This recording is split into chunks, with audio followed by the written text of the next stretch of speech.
जय श्री हरि। आइए सुनते हैं गुरुवार व्रत कथा। गुरुवार व्रत पूजा कथा में कई ऐसी बातें बताई गई हैं जिन्हें मनुष्य को ध्यान पूर्वक अपनाना चाहिए। कहते हैं, जो व्यक्ति श्रद्धा भाव से गुरुवार को भगवान विष्णु का पूजन करते हैं और गुरुवार व्रत की कथा कहते या सुनते हैं, उसकी इस गरीबी और कष्ट को भगवान विष्णु दूर कर देते हैं। जीवन में सुख समृद्धि के लिए गुरुवार के दिन आपको भी इस गुरुवार व्रत को सुनना या पढ़ना चाहिए। बृहस्पतिवार के दिन सूर्य उदय से पहले ही उठे और नित्य कर्म से निर्वृत्त होकर पीले रंग के वस्त्र पहने। इसके बाद पूरे घर में जल छिड़के। इसके बाद पूजा घर में श्री हरि विष्णु भगवान की मूर्ति या चित्र स्थापित करें। फिर पीले रंग के गंध पुष्प और अक्षत चढ़ाए। इसके बाद चना गुड़ और मुनाखा चढ़ाकर विधि विधान से पूजन शुरू करें। इसके बाद धर्म शास्त्र यथावत ज्ञान विज्ञान प्राग विविध विद्यार्थी हर चिंतनीय देवीचार्य नमोस्तुते मंत्र का जप करें। इसके बाद व्रत की कथा पढ़े। कथा पढ़ने के बाद आप जल चढ़ाएं और कथा सुने। बाद में केले के पेड़ में जल चढ़ाएं। मंत्रोच्चार के बाद बृहस्पतिवार व्रत की कथा पढ़े। इसी प्रकार से आप प्राचीन समय की बात है, भारतवर्ष में एक राजा राज्य करता था। वह बड़ा प्रतापी और दानी था। वह नित्य गरीबों और ब्राह्मणों की सेवा सहायता किया करता था। वह प्रतिदिन मंदिर में भगवान दर्शन करने जाया करता था, लेकिन यह बात उसकी रानी को अच्छी नहीं लगती थी। वह न ही पूजा करती थी और न ही दान करने में उसका मन लगता था। एक दिन राजा शिकार खेलने वन में चला गया तो रानी और उसकी दासी महल में अकेली थी। बृहस्पति देव साधु का भेष बनाकर राज्य के महल में भिक्षा मांगने के लिए आए। रानी ने भिक्षा देने से मना कर दिया। रानी ने कहा कि हे साधु महाराज, मैं तो दान पुण्य से तंग आ गई हूँ। इस कार्य के लिए मैंने मेरे पति देव से भी बहुत कहा। आप ऐसी कृपा करें कि सारा धन नष्ट हो जाए तथा मैं आराम से रह सकूं। साधु ने कहा कि देवी, तुम तो बड़ी ही अजीब हो। धन और संतान कौन नहीं चाहता, इसकी तो सभी को कामना होती है। पापी भी पुत्र और धन की इच्छा रखता है, उसके पास भी अवश्य धन होना चाहिए। तो तुम भूखे मनुष्यों को भोजन कराओ, प्याओ, खुलवाओ, ब्राह्मणों को दान दो, कुआं तालाब बागड़ी बाग बगीचे आदि बनवाओ और आप बगीचों का निर्माण करवाओ, मंदिर पाठशाला धर्मशाला बनवा कर दान करो, निर्धनों कुंवारी लड़कियों का विवाह करवाओ, साथ ही यज्ञ आदि कर्म करो, अपने धन को शुभ कार्य में खर्च करो।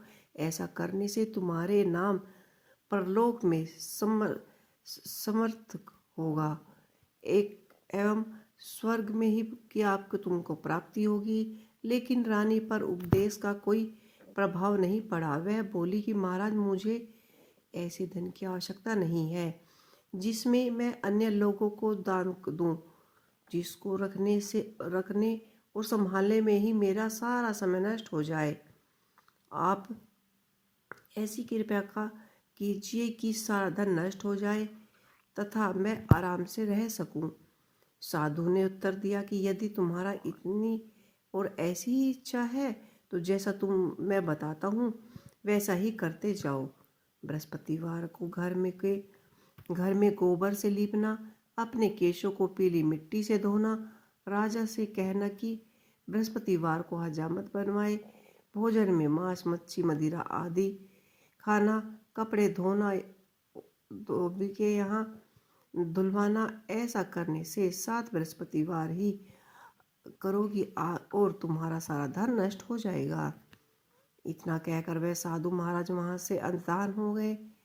इसके बाद रानी ने वही किया जो साधु ने उसको बतलाया था। 3 बृहस्पतिवार ही बीते थे कि उसका समस्त धन संपत्ति नष्ट हो गई और भोजन के लिए राजा रानी तरसने लगे। तब एक दिन राजा ने रानी से कहा कि तुम यहाँ पर रहो, मैं दूसरे देश में जाकर चाकरी करता हूँ, क्योंकि यहाँ सब मुझे सभी मनुष्य जानते हैं, इसलिए कोई कार्य नहीं कर सकता। देश चार चोरी परदेश भीख बराबर है। ऐसे कहकर राजा परदेश चला गया। वह जंगल में जाता और लकड़ी काट कर लाता और शहर में बेचता। इसी तरह से अपना जीवन व्यतीत कर रहा था। इधर राजा के बिना रानी और दासी दुखी रहने लगी। किसी दिन भोजन मिलता और किसी दिन नहीं। जल पीकर ही अपना वक्त बिताती। एक समय जब रानी और दासी को 7 दिन बिना भोजन के रहना पड़ा तो रानी ने अपनी दासी से कहा कि हे दासी, पास के नगर में ही मेरी बहन रहती है, वह बड़ी ही धनवान है, तू उसके पास जा और 5 सेर बेझर मांग कर ले आ, ताकि कुछ समय के लिए थोड़ा बहुत गुजारा बसर हो सके। दासी रानी की बहन के पास गई। उस दिन बृहस्पतिवार था। रानी की बहन उस समय बृहस्पतिवार की कथा सुन रही थी। दासी ने रानी की बहन को अपनी रानी का संदेश दिया, लेकिन रानी की बहन ने कोई उत्तर नहीं दिया। जब दासी को रानी की बहन से कोई उत्तर नहीं मिला तो वह बहुत ही दुखी हुई और क्रोध में आई और दासी ने वापस आकर रानी को सारी बात बता दी। सुनकर रानी ने कहा कि दासी, मैं इसमें उसका भी कोई दोष नहीं है। जब बुरा वक्त आता है तो तब कोई सहारा नहीं, अच्छे बुरे का पता विपत्ति में ही लगता है। जो ईश्वर की इच्छा होगी वही होगा। यह सब हमारे कर्मों का ही तो फल है, हमारे भाग्य का दोष है। यह सब कहकर रानी ने अपने भाग्य को कोसा। उधर रानी की बहन ने सोचा कि मेरी बहन की दासी आई थी, लेकिन मैं उससे नहीं बोल पाई, इससे उसे बहुत ही बुरा लगा होगा। कथा सुनकर और पूजा समाप्त करके वह अपनी बहन के घर चली गई और कहने लगी कि हे बहन, मैं बृहस्पतिवार का व्रत कर रही थी, तुम्हारी दासी गई थी, लेकिन मैं कथा सुन रही थी, तब तक न उठ सकती थी और नहीं बोल सकती थी, इसलिए मैं नहीं बोली। कहो दासी क्यों गई थी? रानी बोली कि बहन, हमारे यहाँ घर में अनाज नहीं था। ऐसा कहते कहते रानी की आंखें भर आई। उसने दासी यो समित 7 दिन तक भूखा रखने की बात भी अपनी बहन को बता दी। इसलिए मैंने दासी को तुम्हारे पास 5 सेर बेझर लेने के लिए भेजा था। रानी की बहन बोली कि बहन देखो, बृहस्पति देव सबकी मनोकामनाएं पूर्ण करते हैं। देखो, शायद तुम्हारे घर में भी अनाज रखा हो। पहले तो रानी को विश्वास नहीं हुआ, परंतु बहन के आग्रह करने पर उसने दासी को अंदर भेजा तो वहाँ पर उसे एक घड़ा बेझर से भरा हुआ मिला। उसे बड़ी हैरानी हुई। उसने बाहर आकर रानी को बताया। दासी रानी से कहने लगी कि हे रानी, जब हमको भोजन नहीं मिला तो हम व्रत ही तो कर रहे थे, इसलिए क्यों न हम व्रत और कथा विधि पूर्वक सुन लें। हम भी व्रत क्या करेंगे। दासी के कहने पर रानी की बहन से बृहस्पति व्रत के बारे में पूछा। उसकी बहन ने बताया कि बृहस्पतिवार की व्रत में चने की दाल, गुड़ और मुनक्का से विष्णु भगवान जी का केले के वृक्ष की जड़ का पूजन करे और वृक्ष के जड़ का पूजन करे तथा दीप जलाए, कथा सुने। उस दिन एक ही समय भोजन करे। भोजन में पीला खाद्य पदार्थ का सेवन करे। इससे गुरुवार भगवान प्रसन्न होते हैं, अन्न पुत्र धन का वरदान देते हैं, साथ ही सभी मनोकामनाएं पूर्ण करते हैं। व्रत और पूजा की विधि बताकर रानी की बहन अपने घर लौट आई। रानी और दासी दोनों ने निश्चय किया कि बृहस्पति देव भगवान की पूजन जरूर करेंगे। 7 रोज बाद जब बृहस्पतिवार आया तो उन्होंने व्रत रखा। गुड़साल में जाकर चना और गुड़ बीन लाई और तथा उसकी दाल से केले की जड़ तथा विष्णु भगवान का पूजन किया। अब पीला भोजन कहाँ से लाए? दोनों बड़ी ही दुखी हुई, परंतु उन्होंने व्रत किया था, इसीलिए बृहस्पति देव भगवान प्रसन्न हुए। एक साधारण व्यक्ति के रूप में वो 2 थाली में पीला भोजन लेकर आए और दासी को देकर वापस चले गए। यह भोजन तुम्हारे और तुम्हारी रानी के लिए है, इसे तुम दोनों ग्रहण करना। दासी भोजन पाकर बहुत ही प्रसन्न हुई। उसने रानी से कहा कि चलो रानी जी भोजन कर ले, परंतु रानी को भोजन आने के बारे में कुछ भी नहीं पता था, इसलिए उसने कहा कि जा तू ही भोजन कर ले, क्योंकि तू व्यर्थ ही में हमारी हंसी उड़ाती है। तब दासी ने कहा कि एक व्यक्ति भोजन दे गया है। तब रानी ने कहा कि वह व्यक्ति तेरे लिए ही तो दे गया है, तू ही भोजन कर ले। तब दासी ने कहा कि वह व्यक्ति हम दोनों के लिए भोजन दे गया है, इसलिए हम और आप दोनों ही साथ साथ भोजन करेंगे। यह सुनकर रानी बहुत ही प्रसन्न हुई और दोनों ने गुरुवार भगवान को नमस्कार कर कर भोजन किया। उसके बाद से वे प्रत्येक बृहस्पतिवार को भगवान का व्रत पूजन करने लगी। बृहस्पतिवार भगवान की कृपा से उनके पास धन हो गया, लेकिन रानी फिर पहले जैसी आलस्य करने लगी।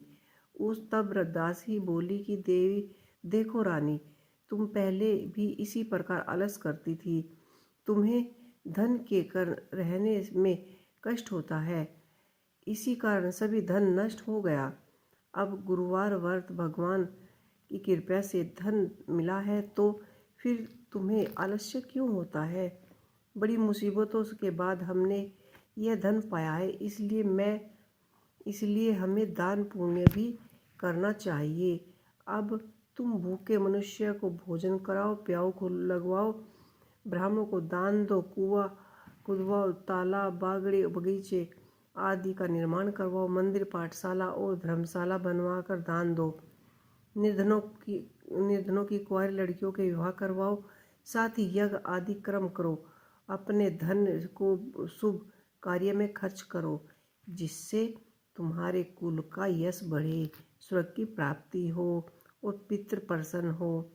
दासी की बात सुनकर रानी शुभ कार्य करने लगी, उसका यश फैलने लगा। एक दिन राजा और रानी और दासी आपस में विचार करने लगी कि न जाने किस देश में होंगे, उनकी कोई खोज खबर भी नहीं है। उन्होंने श्रद्धापूर्वक भगवान बृहस्पति देव भगवान से प्रार्थना की, राजा जहाँ भी कहीं भी हो शीघ्र ही वापस लौट आए।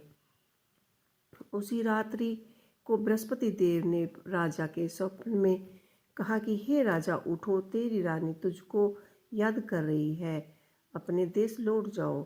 राजा प्रातः उठकर और जंगल से लकड़ी काटने के लिए जंगल की ओर चल पड़ा। जंगल में गुजरते हुए विचार करने लगा कि रानी की गलती से उसे कितने दुख भोगने पड़े।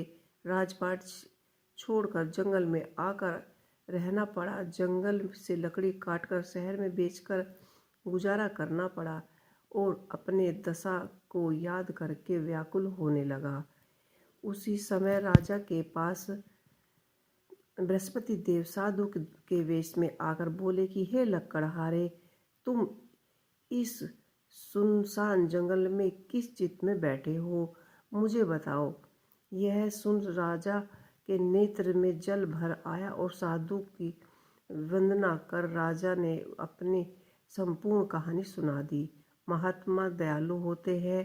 वे राजा से बोले कि हे राजा, तुम्हारी पत्नी ने बृहस्पति देव के प्रति अपराध किया था, जिसके कारण तुम्हारी यह दशा हुई है। अब तुम चिंता मत करो, भगवान तुम्हें पहले से भी अधिक धन देगा। देखो, तुम्हारी पत्नी बृहस्पतिवार का व्रत करने लगी है। अब तुम भी बृहस्पतिवार के व्रत में चने की दाल, गुड़ और मुनाका से विष्णु भगवान का केले के वृक्ष की जड़ में पूजन करो तथा दीप जलाकर कथा सुनो। उस दिन एक ही समय भोजन करना, लेकिन भोजन में पीला पदार्थ का सेवन जरूर करना। भगवान तुम्हारी सब मनोकामनाएं पूर्ण करेगा। साधु की बात सुनकर राजा बोला कि हे प्रभु, लकड़ी बेचकर तो इतना पैसा भी नहीं बचता जिससे भोजन के उपरांत कुछ बचा सकूं। मैंने रात्रि में अपने रानी को व्याकुल देखा। मेरे पास कोई साधन नहीं जिससे उसका समाचार जान सकूं। फिर मैं कौन सी कहानी कहूँ, यह भी मुझको मालूम नहीं है। साधु ने कहा कि हे राजा, मन में बृहस्पतिवार भगवान के पूजन व्रत का निश्चय करो। वे स्वयं ही तुम्हारे लिए कोई राह बना देंगे। बृहस्पतिवार के दिन तुम रोजाना की तरह लकड़ी लेकर शहर में जाना। तुम्हें रोज से भी ज़्यादा दुगना दाम मिलेगा। राजा ने ऐसा ही किया और उनकी मनोविचित फल की प्राप्ति हुई। इसी प्रकार जो कोई भी बृहस्पतिवार गुरुवार भगवान की कथा सुनता है, कहता है, उसकी सभी मनोकामनाएं पूर्ण होती हैं। तो दोस्तों, आपको ये गुरुवार व्रत कथा कैसी लगी, हमें कमेंट बॉक्स में लिख के अवश्य बताना। इसी के साथ जय बृहस्पतिवार, जय श्री हरि।